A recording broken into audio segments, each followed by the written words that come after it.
My name is Don Webb. I'm the director of the Kentucky Safety and Training Institute, located in Middlesboro, Kentucky. We are affiliated with Southeast Kentucky Community and Technical College, which is part of the Kentucky Community and Technical College system. Probably about 10 years ago, we had a demonstration from one of our cat dealers out of Louisville who brought simulators to our attention and actually came to our campus and showed us what he had. And we were so impressed at that time with the simulators that we knew we could immediately incorporate those into our national park training. We knew it would also be a good fit for our 2-year heavy equipment program. When you take a training out on the road for the national parks, you never know when you're going to get in inclement weather or conditions that would just prohibit going out in the field and operating. Some parks will not let you disturb the ground, so the simulators were a perfect fit. They were immediately met with great enthusiasm, and as a matter of fact, after the first training we did with simulators, the other parks got wind of it, and when they knew we were coming, they would say, make sure you bring the simulators, we want to see those. The national park trainings that we conduct are typically 40-hour trainings. They're for heavy equipment safety. It's not heavy equipment operator training, it's heavy equipment safety. In that class, we do have hands-on training with actual heavy equipment. We have hands-on training with the heavy equipment simulators, and then we have classroom lecture sessions. So in a typical 40-hour week with, let's say, 30 students, you would have, every one in the class would have at least 6 hours on the simulators.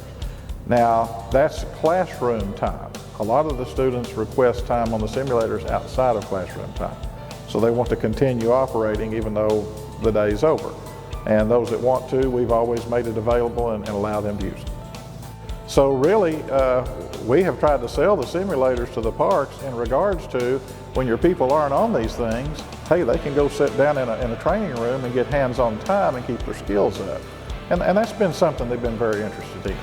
We've done a training in Denali before, and that park was unique because there's a road that goes 90 miles back through the park to Mount McKinley, Denali. And only a small portion of that road is allowable for tourists to travel on. And the rest of the road, they actually have buses that will carry you back. The park employees there, the biggest part of their job is to grade and maintain that road. So you have a number of grader operators, some of them with 25, 30 years experience, well-seasoned operators. And what happened to us was we had a young man that had trained on our heavy equipment motor grader. And this young man, when Denali acquired the new model motor grader, remember, you've got old school operators who are used to all the levers, and now you've got a motor grader sitting there with 2 joysticks. And a lot of the people were put off by that. In other words, don't know anything about it. And this one young man, I have been on that on a simulator and I can operate it.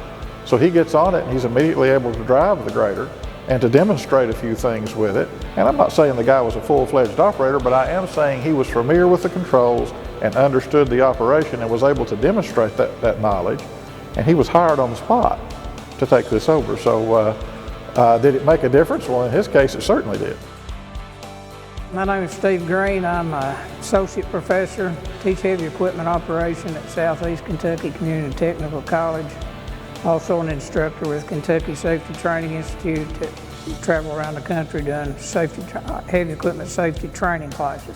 And as an instructor, one of the things I like most about it, the new generation, is the pre-shift walk around. And we were told very recently about a young man that applied for a job as a dozer operator at a mining company. And they took him out to the dozer he was going to be operating, and he was supposed to have proceeded down into a pit pretty deep from my understanding, and pretty hard to get anything down into and work down in that area. And he started doing a pre-shift based on his training on a simulator of that particular type machine, dozer. And he started doing his pre-shift on that machine and found that one bolt out of the master link on the track was missing, the other one was loose. So he brought that to their attention and they fixed it. And we were actually told that where this dozer would have went to had he gotten down in there working and the track broke apart and came off, that they would have had to have helicoptered it out and repairs and stuff, and it was like thousands and thousands of dollars that this man saved because He'd actually trained on that simulator and knew this is something I need to check every day on my pre-shift.